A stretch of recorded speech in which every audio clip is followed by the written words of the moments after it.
Pagi anak-anak, jumpa lagi dengan Bu Titi dalam pembelajaran fisika. Kali ini kita akan membahas tentang gelombang bunyi bagian yang ketiga. Topiknya adalah cepat rambat bunyi. Materi ini untuk anak-anak SMA kelas 11 MIPA. Semoga semuanya dalam keadaan baik dan sehat. Amin.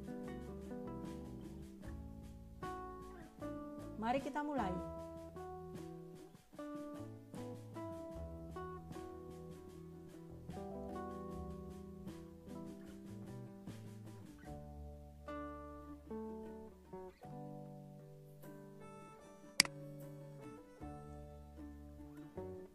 Cepat rambat bunyi.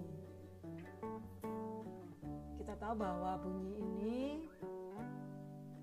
merupakan gelombang, sehingga besaran-besarannya termasuk diantaranya adalah cepat rambat bunyi. Nah, cara mengukur cepat rambat bunyi adalah dengan metode resonansi pada tabung resonator, atau di sini dikatakan tabung resonansi. Jadi topik yang umum ini adalah tabung resonansi. Nah, peralatannya adalah tabung kaca, panjangnya kurang lebih 1 meter, kemudian ada selangnya dihubungkan dengan selang karet atau plastik, kemudian jerigen atau tempat air ya, lalu garpu tala. Nah, ini gambarnya anak-anak. Ini tempat airnya dihubungkan dengan selangnya. Ini. Kemudian ada garpu tala. Lalu ini nanti ada fase-fase tersendiri ya, langkah-langkahnya ini ya. Bila mana L-nya 1/4 lambda, 3/4 lambda, dan seterusnya ini. Nah, prinsip kerjanya, mula-mula posisi air tepat memenuhi pipa. Kemudian garpu tala digetarkan dan diletakkan di atas bibir tabung. Garpu tala diletakkan tepat di atas bibir tabung, namun tidak menyentuh bibir tabung di sini. Jadi sebelumnya digetarkan dulu, dipukulkan gitu ya. Kemudian getarannya itu kita letakkan di atas tabung ini, tetapi tidak menyentuh. Pokoknya letaknya tepat di atas bibir tabung itu. Nah, secara perlahan tempat air kita turunkan. Ini diturunkan. Nah, kira-kira bagaimana anak-anak? Kalau tempat airnya ini diturunkan, ini sambil garpu talanya tetap di atas ya, sedang bergetar. Jadi nanti kalau kok getarannya berhenti, ya digetarkan lagi, dipukulkan lagi gitu ya, dipukulkan di bawah gitu, terus diletakkan lagi di atas. Sementara secara perlahan-lahan ini tempat airnya ini kita turunkan. Kita akan melihat bahwa air yang di tabung ini akan naik. Kemudian dengan naiknya itu, nanti kita lihat di sini. Nah, kemudian akan terdengar bunyi yang makin lama makin keras, dan akhirnya terdengar bunyi yang paling keras pertama. Jadi diulang lagi, pada saat garpu tala diletakkan di atas dengan getarannya sambil bergetar dan tempat airnya ini kita turunkan, nanti pelan-pelan di sini akan terdengar bunyi ya, yang makin lama dari pelan ke keras. Nanti akan terdengar paling keras begitu. Nah, ini bunyi keras yang paling pertama. Kemudian jika jerigen kita turunkan perlahan, maka bunyi akan melemah dan tidak terdengar. Tapi kemudian akan terdengar makin keras kembali. Jadi ini diturunkan gitu ya. Terus nanti diturunkan terus, di sini akan terdengar suara atau bunyi yang lemah, kemudian keras, lemah lagi, keras. Nah, pada saat keras tadi adalah keras yang pertama. Kita dapat mengukur berapa panjang kolom udara di sini yang ada udaranya. Seperti itu cara kerjanya. Nah, mengapa terdengar bunyi keras? Ini jawabannya, gelombang dari garpu tala merambat pada kolom udara dan mengenai air pada tabung. Kemudian dipantulkan kembali ke atas. Nah, kedua gelombang saling berinterferensi, saling berpadu, gelombang datang dan gelombang pantul. Apabila keduanya bertemu pada saat fase yang sama, maka akan terjadi interferensi konstruktif atau interferensi saling menguatkan. Nah, ini kita mengingat terjadilah gelombang stasioner.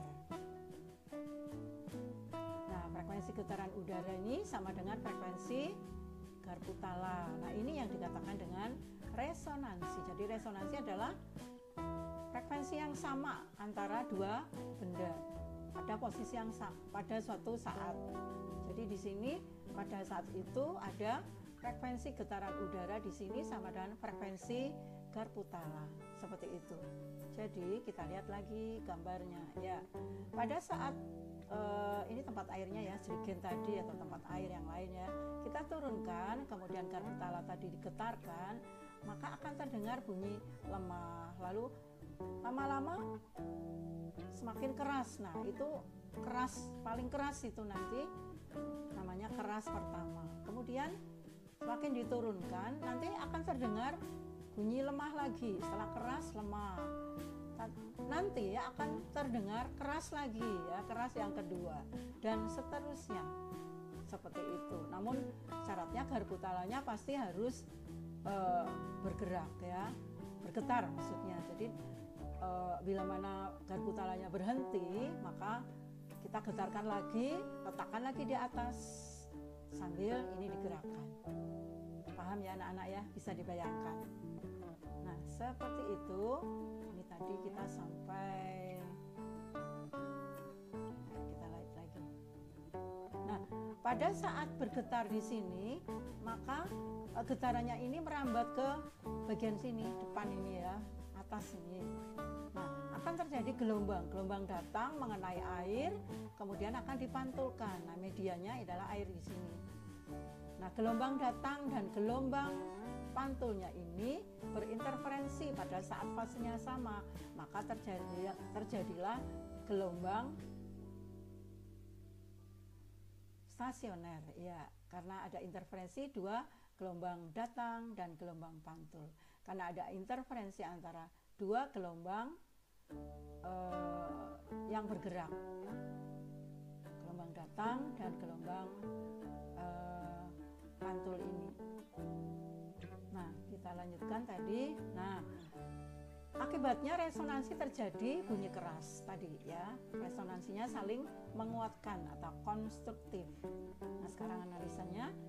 Jika panjang kolom udara itu L1 1/4 lambda, awalnya tadi ini resonansi yang pertama, tadi terdengar bunyi keras yang pertama, maka L1-nya 1/4 lambda atau lambda 4L1. Selanjutnya untuk resonansi yang kedua berarti pada saat gelombang bunyi atau terdengar bunyi keras yang kedua tadi, setelah keras pertama lalu lemah keras lagi. Nah, ini ya resonansi yang kedua, L2-nya 3/4 lambda atau lambdanya 4/3 L2 dan seterusnya sampai ketiga juga. Setelah keras kedua nanti ada lemah keras lagi. Nah, inilah resonansi yang ketiga, L3-nya 5/4. Perhatikan di sini polanya 1/4 lambda untuk resonansi 1, 3/4 lambda untuk resonansi 2, 5/4 lambda untuk resonansi 3 dan seterusnya. Kalian bisa memprediksi untuk yang keempat pastinya bagaimana? 7/4, kelima 9/4. Jadi kita tahu bahwa ini kelipatan bilangan ganjil ya, 1, 3, 5, 7 kali 1/4 lambda. Atau lambda dapat dicari dengan ini, menggunakan rumus ini juga boleh ya, 2L2 min L1 atau L3 min L1 ya, selisihnya seperti tadi. Nah, dengan mengukur panjang kolom udara pada saat terjadi resonansi L tadi, maka kita dapat menentukan cepat rambat gelombang bunyi. Itu saja kita ingat ya, rumus umum gelombang. Itu ada V sama dengan lambda kali F. V-nya cepat rambat gelombang bunyi, satuannya meter per sekon, lalu F-nya frekuensi Garputala Hertz, dan lambda panjang gelombang bunyi atau meter ya. Ya, sekarang kita sampai ke contoh soalnya. Pada percobaan resonansi dipakai Garputala yang frekuensinya 512 Hz. Resonansi yang pertama terjadi pada saat panjang kolom udaranya 16 cm dan resonansi yang kedua terjadi pada saat panjang kolom udaranya 48 cm. Tentukan berapa kecepatan rambat gelombang bunyi pada saat itu. Ya, kita tulis diketahuinya ini L1-nya cm ya, tetap nggak apa-apa. Ditanyakan cepat rambatnya. Ya, lambda ini menggunakan seperti ini juga boleh, 2 L2 min L1.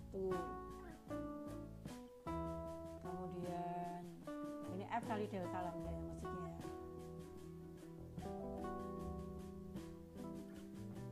Dua sama dengan 48 min 16. Ini 2 kali 32. Jadi 64 cm atau 0,66 meter. Jadi V-nya adalah F kali lambda. Ini F-nya tadi, lambdanya ini. Ya, lambdanya sudah menjadi meter karena kita akan masukkan di kecepatan yang nanti satuannya adalah meter per sekon. Ya. Ini ketemunya jadi cepat rambat gelombang bunyi adalah 338 meter per sekon. Ya, tadi ada yang bertanya 2 ini ya. 2 kenapa? Karena resonansi yang kedua. Jelas ya anak-anak ya.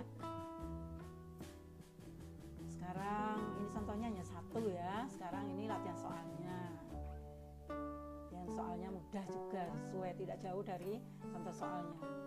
Pada percobaan resonansi terjadi resonansi yang pertama pada saat kolom udaranya 20 cm dan resonansi yang kedua terjadi pada saat panjang kolom udaranya 60 cm. Jika laju bunyi di udara saat itu 300 meter per sekon, tentukan frekuensi Garputala yang digunakan. Ya, gunakan rumus seperti contoh soal persis ya. Ini dikatakan di sini yang pertama, ini yang kedua. Kemudian latihan soal yang kedua. Seseorang melakukan percobaan resonansi dengan mencelupkan tabung yang kedua ujungnya terbuka ke dalam air. Ya, seperti penjelasan tadi pada saat kita bahas tentang tabung resonansi ya. Kemudian di atas tabung digetarkan Garputala. Jika resonansi 1 terjadi pada saat panjang kolom udara dalam tabung 5 cm, berapakah panjang kolom udara dalam tabung untuk resonansi yang kedua? Ya, ini dibalik dari soal yang pertama. Tadi sudah ya. Pasti bisa gunakan dengan konsep dan juga rumus-rumus pada tabung resonansi. Sampai sekian dulu pembahasan materi kali ini anak-anak. Semoga bisa bermanfaat untuk kita semuanya. Salam sehat selalu. Terima kasih.